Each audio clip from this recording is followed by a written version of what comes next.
ہماری آج کی کتاب شیر دریا، جس کے مصنف ہیں رضا علی آبدی اور اسے سنگ میل پبلیکیشنز لاہور نے شائع کیا ہے۔ رضا علی آبدی یوپی کے چھوٹے سے شہر روڑکی میں پیدا ہوئے۔ یہ 1936 کی بات ہے۔ 1950 میں کراچی چلے گئے، تعلیم وہیں مکمل کی۔ اس دوران بچوں کی کہانیاں اور کئی کتابیں لکھی۔ 1957 میں روزنامہ جنگ سے وابستہ ہو گئے اور 15 سال صحافت میں گزارے۔ اس کے بعد BBC لندن کی اردو سروس سے وابستہ ہو گئے، جہاں سے کئی مقبول پروگرام نشر کیے۔ کتب خانہ، جرنیلی سڑک، شیر دریا خصوصاً مقبول ہوئے۔ بچوں کے پروگرام شاہین کلب کا مرکزی کردار سدھو بھائی تو بہت ہی مقبول ہوا۔ ان کی مزاح نگاری کا اسلوب دلکش اور دل نشیں تھا، جو اپنے زمانے میں بے حد مقبول ہوا اور ایک پوری نسل جس سے محظوظ ہوئی۔ زیر نظر کتاب شیر دریا بھی ان کے BBC کے پروگراموں پر مشتمل ہے۔ نظر ثانی کے بعد اسے کتابی شکل دی گئی ہے۔ کتاب کا آغاز اثر لکھنوی کے شعر سے ہوتا ہے۔ ایک دور تھا جو ہو چکا، ایک دور ہے جو آئے گا، ایک خواب دیکھا جا چکا، ایک خواب دیکھا جائے گا۔ پیش لفظ کے طور پر رضا علی آبدی لکھتے ہیں کہ تبت والے کہتے ہیں کہ یہ دریا شیر کے منہ سے نکلتا ہے، اسی لیے انہوں نے اسے شیر دریا کا نام دیا ہے۔ اس میں کمال دریا کا نہیں، اس شیر کا ہے جس نے اپنے قبیلے کی روایت توڑ کر کوئی نعمت نگلی نہیں، اگلی ہے۔ لیکن جیسے جیسے یہ دریا آگے بڑھتا ہے، کہیں نگلنے کی کہانیاں کثرت سے سننے میں آتی ہیں اور کہیں جبراً اگلوانے کی۔ حقیقت یہ ہے کہ یہ کتاب دریا کی کہانی نہیں، اس کے کنارے بسنے والوں کی ہزار داستان ہے۔ کہیں یہ دریا دکھ دیتا ہے، کہیں سکھ بانٹتا ہے اور کہیں سکھ چھینتا ہے۔ سچ تو یہ ہے کہ اس کے کنارے پروان چڑھنے والی تہذیبیں کبھی کی کھنڈر ہو چکی ہیں۔ اب تہذیب، تمدن، ترقی اور خوشحالی کے دھارے کہیں اور بہتے ہیں اور ہمارا یہ دریا کہیں اور۔ کتاب لکھنے کے حوالے سے رضا علی آبدی چند باتوں کا ذکر بطور خاص کرتے ہیں کہ انہوں نے یہ کتاب 3 مرحلوں میں لکھی ہے۔ 1990 اور 1991 کے دوران گرمیوں میں پہاڑوں پر گیا، سردیوں میں میدانوں کی سیر کو نکلا اور راہ میں بیمار ہو گیا تو تیسری بار سندھ کے ڈیلٹا کا علاقہ دیکھا۔ دوسری بات وہ یہ لکھتے ہیں کہ لداخ کے کچھ علاقوں میں غیر ملکیوں کو جانے کی اجازت نہیں، میں وہاں نہیں گیا، اور صوبہ سندھ کے بعض حصوں میں ڈاکو دندناتے پھر رہے ہیں۔ مجھے اپنے اغوا کی خبریں چھپوانا منظور نہ تھا، میں ان سے دور ہی رہا۔ ایک اور بات یہ کہ میں نے کشتی میں بیٹھ کر دریا کا سفر نہیں کیا، میں سارے راستے کنارے کنارے چلا، کنارے بدلتے رہے، لوگ نہیں بدلے اور مجھے ان سے ہی غرض تھی۔ اس کتاب کے سارے باب اصل میں ریڈیائی پروگراموں کے مسودے ہیں، جنہیں اگرچہ کتاب کے لیے ذرا سا سنوار لیا گیا ہے، لیکن پوری تحریر میں گفتگو کا انداز محفوظ ہے۔ پھر علاقائی لب و لہجہ بھی ہے۔ بدقسمتی سے یہ لہجہ تحریر میں نہیں سما سکتا۔ اس دریا کے کنارے موسیقی بھی بہت ہے۔ افسوس کہ کتاب بول سکتی ہے، گنگنا بھی سکتی ہے، اونچی لے میں گا نہیں سکتی۔ یہ ممکن ہے اس کتاب پر یاس کا رنگ چھایا ہوا آپ کو نظر آئے، لیکن وہ میری اختراع نہیں۔ دریائے سندھ کے کنارے بسنے والوں کی زندگی ویسی نہیں جیسے بعض دوسرے علاقوں میں ہے۔ یہ لوگ مشکل حالات میں دلیری سے جی رہے ہیں، اور سچ تو یہ ہے کہ دریا سے زیادہ یہ لوگ شیر ہیں۔ یہ کتاب سفر نامہ نہیں ہے، ایک مختصر سے علاقے میں بسنے والوں کا سماجی مشاہدہ اور مطالعہ ہے، جو مستقبل کے محقق کو بتائے گا سندھ کے کنارے بسنے والوں کے کیسے کیسے خواب ٹوٹ چکے تھے اور کیسے کیسے نئے خواب انہیں جیے جانے کی امنگ عطا کر رہے تھے۔ اس سے بھی بڑھ کر اس کتاب کا مطالعہ آج کے قاری کو بتائے گا کہ جن علاقوں میں جانے کی زحمت کم ہی لوگ کرتے ہیں، ان علاقوں میں دریا کیوں کر گزرتا ہے اور زندگی کیسے۔ رضا علی آبدی اپنی کتاب شیر دریا کا آغاز وہاں سے کرتے ہیں جہاں ان کے سفر کا اختتام ہوتا ہے، اور شیر دریا یعنی دریائے سندھ سمندر میں گرتا ہے۔ پہلا باب آپ کی خدمت میں پیش کرتا ہوں۔ دریائے سندھ کے کنارے کنارے سفر کرتا ہوا، لداخ سے چل کر بلتستان اور کوہستان سے گزر کر ہزارہ کی پہاڑیوں اور پنجاب کے میدانوں سے ہوتا ہوا میں وہاں پہنچ گیا ہوں جہاں یہ عظیم دریا عظیم الشان بحر عرب میں گرتا ہے۔ پانی کیسے اشتیاق سے بڑھتا ہوا پانی میں مل جاتا ہے۔ یہ صوبہ سندھ میں ٹھٹھا کا علاقہ ہے، اور یہ جگہ جہاں میں کھڑا ہوں، یہاں دریا نے پھیل کر ایسے میدان تراشے ہیں اور اس سے ایسی شاخیں پھوٹی ہیں جیسے کوئی کشادہ ہتھیلی اور پھیلی ہوئی انگلیاں۔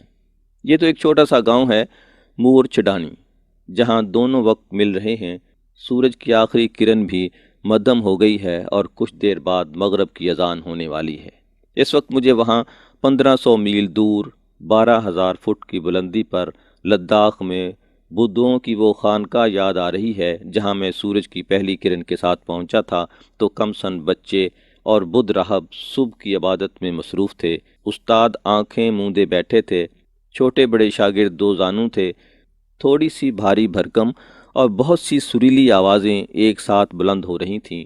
مفہوم سب کا ایک ہی تھا، لداخ کوئی علاقہ نہیں، ایک عجوبہ ہے، خشک زمین، ننگے پہاڑ، ریت ہی ریت، اور درمیان چمکتا ہوا نقرائی دریائے سندھ جسے وہاں کے لوگ سنگے کہتے ہیں، یعنی شیر۔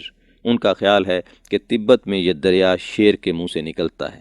اسی شیر دریا کے کنارے اس صبح 9 عمر لڑکیاں وزن ڈھونے میں مصروف تھیں۔ وہ کام کرتی جاتی تھیں، گاتی جاتی تھیں، جتنی مصروف اتنی ہی مسرور، دنیا کے دکھوں سے اتنی ہی بے نیاز۔ میں نے اپنا سفر ایک چھوٹے سے گاؤں اپشی سے شروع کیا تھا۔ غیر ملکیوں کو ہندوستانی فوج اس سے آگے نہیں جانے دیتی۔ وہاں اپشی میں چھوٹے سے دریا کے کنارے میں نے بھیڑیں چرانے والے کا نغمہ سنا تھا۔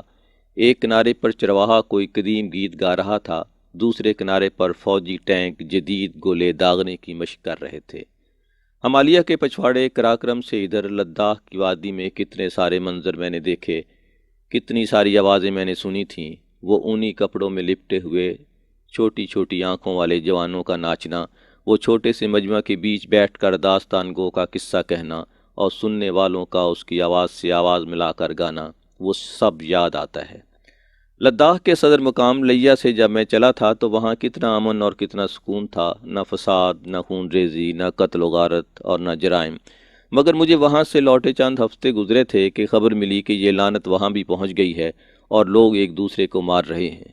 یہ خبر سنی تو مجھے لیا کا وہ نوجوان بہت یاد آیا جو اس روز دریا کے پل پر بیٹھا بنسی بجا رہا تھا، چین کی بنسی۔ میں لداخ کے چھوٹے سے شہر کھل سے پہنچا، اس سے آگے فوج تھی اور اس سے آگے سیاچن کی لڑائی تھی۔ وہاں سے اسکردو ذرا دیر کا راستہ تھا مگر ادھر جانے کی اجازت نہیں، لہٰذا کسی دوسرے اور بہت لمبے راستے سے مجھے اسکردو پہنچنے میں کئی روز لگ گئے۔ تنگ وادیوں میں شور مچاتا سر پٹکتا دریائے سندھ اسکردو میں آ کر یوں پھیل گیا جیسے تھک کر گرم دھوپ میں لیٹ رہا ہو۔ بلتستان کے انداز بالکل جدا تھے۔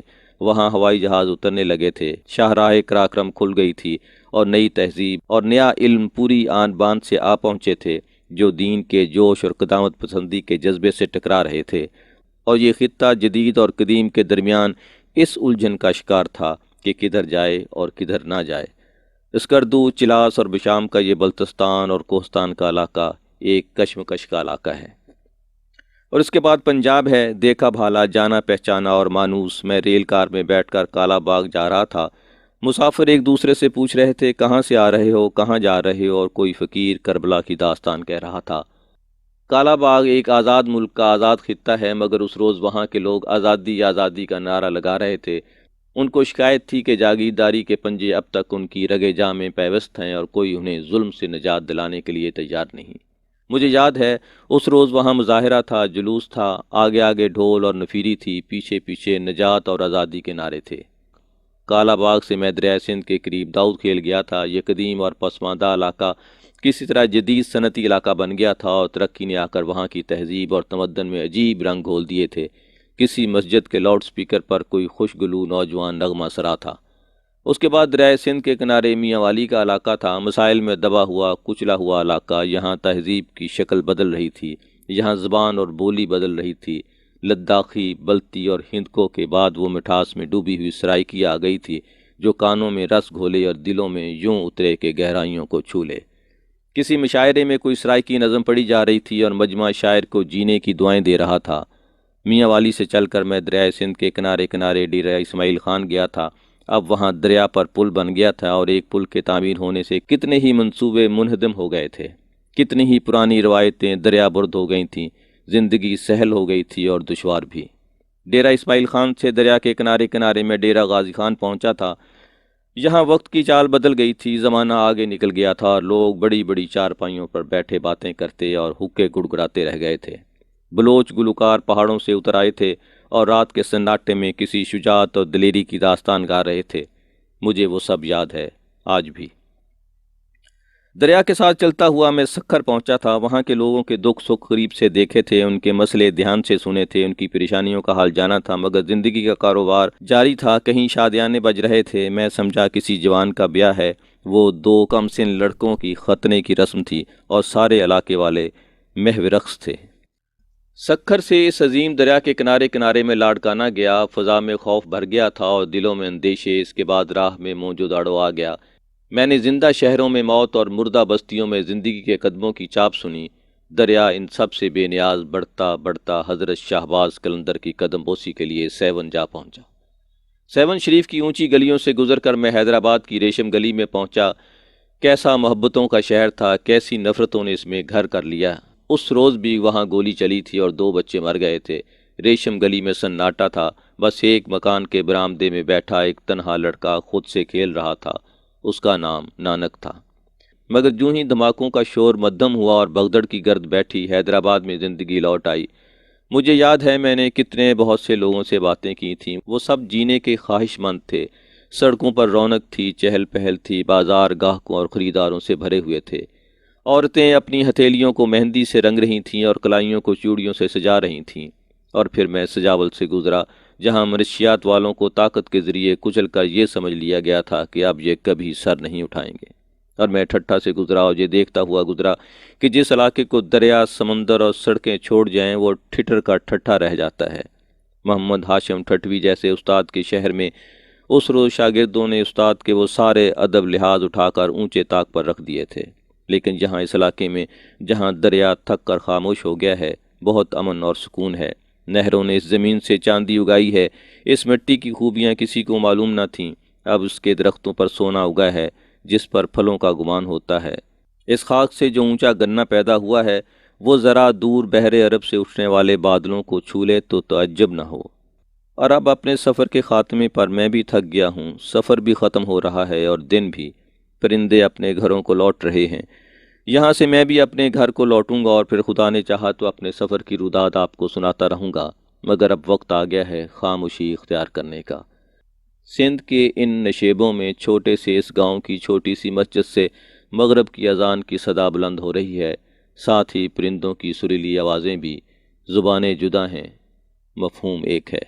اچھا، یہ پہلا احباب تھا شیر دریا کا۔ آج ہم نے جس کتاب سے استفادہ کیا وہ تھی شیر دریا، رضا علی عابدی کی کتاب، جسے سنگ میل پبلیکیشنز لاہور نے شائع کیا ہے۔ یہ کتاب پاکستان سے محبت اور اس کے لوگوں سے اور محبت کا انداز سکھائے گی۔ کتاب پڑھنے کی ہے، ضرور پڑھیے گا۔